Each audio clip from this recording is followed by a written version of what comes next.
In this video, we're going to talk about the difference between folate and folic acid and why you should be having one of them and why you should be avoiding the other one. So first of all, they're both going to deal with B9, and a lot of people have a B9 deficiency. It shows up a lot thanks to the MTHFR gene mutation, which is getting more and more common, which a lot of you watching this have probably heard of, and I have a whole nother video describing that. But when we look at folate and folic acid, one is naturally occurring, one is synthetically made. So I think to anyone who knows anything about health, who's done any research even for a minute, knows that the more natural something is, the better it's probably going to be for you. And folate and folic acid compete for the same receptors. So if you have too much folic acid, then the natural folate can't come in, and you're at risk of a huge host of health issues. A lot of those deficiencies stem from just having the MTHFR gene and then being B9 deficient anyway. But then if you're adding in too much folic acid, even if you don't have the MTHFR gene, then you can still run into a lot of those issues. So how are we going to get the good one and how are we going to avoid the bad one? Well, if you have the MTHFR gene, depending on what else you have going on, it's probably a good idea to be on some methylfolate. However, don't watch this video and then just go start taking some, because if your body's dealing with other issues and other chronic health issues, like maybe you have underlying mold toxicity or parasites or Lyme disease or whatever else, you have to clear those things first before you start trying to drive your methylation cycle. And that's what you're going to do when you start taking methylfolate. Once you clear a lot of those things out, then you take some methylfolate, and that's really going to help your body ramp up methylation and detox a lot of the chemicals and heavy metals. But I recommend you work with someone who knows what they're doing if you're going to do that.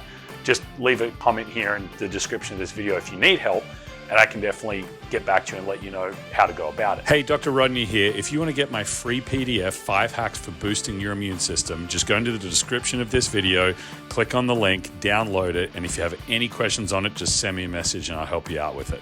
So then we're also going to get folate from organ meat, which is my most preferred source for people to get it. And if the thought of eating organs is gross, because I know most people don't want to eat them, then you can get supplements. Ancestral Supplements and Heart and Soil are my two most favorite organ supplement brands. I think they both do a phenomenal job. They have very high quality sources for their organ supplements. You're also going to get them from dark leafy greens. But we have to be careful that we don't eat too many of those, because things like spinach are really high in oxalates and they can damage your kidneys over time and cause kidney stones. A lot of other dark green plants are also going to be high in lectins, and lectins will destroy your gut.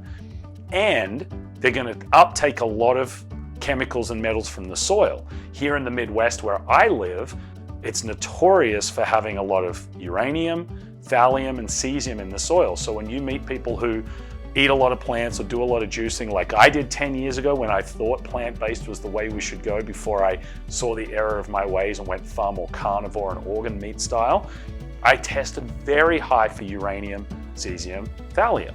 So there's just some things you've got to be careful of. So that's why I recommend getting your folate from organs more so than anywhere else. Now with folic acid, they use that to fortify a lot of foods. There's a lot of grains and wheat and things like that will have it in it. Also, you can read the labels on any energy bars or any processed foods you get, or supplements even. If it says folic acid, you want to throw it out, because you know it's going to compete with the folate at the same receptors, and it's going to create a bigger B9 deficiency than what's already going on there in the first place. So folic acid is another one of those things that's not really a have in moderation. Have as much folate as you want and as you need, but throw the folic acid out. So read the labels of your supplements, read the labels of your processed foods, and you'll be much healthier for it. If this video has helped you, and you're learning something from it, click that subscribe button, because I do a lot of stuff about this kind of content. And my whole role here is to try and help you become healthier, help you think about health differently, and not necessarily agree with what I say. I just want you to be able to take charge of your own health and know where to look and where to start researching.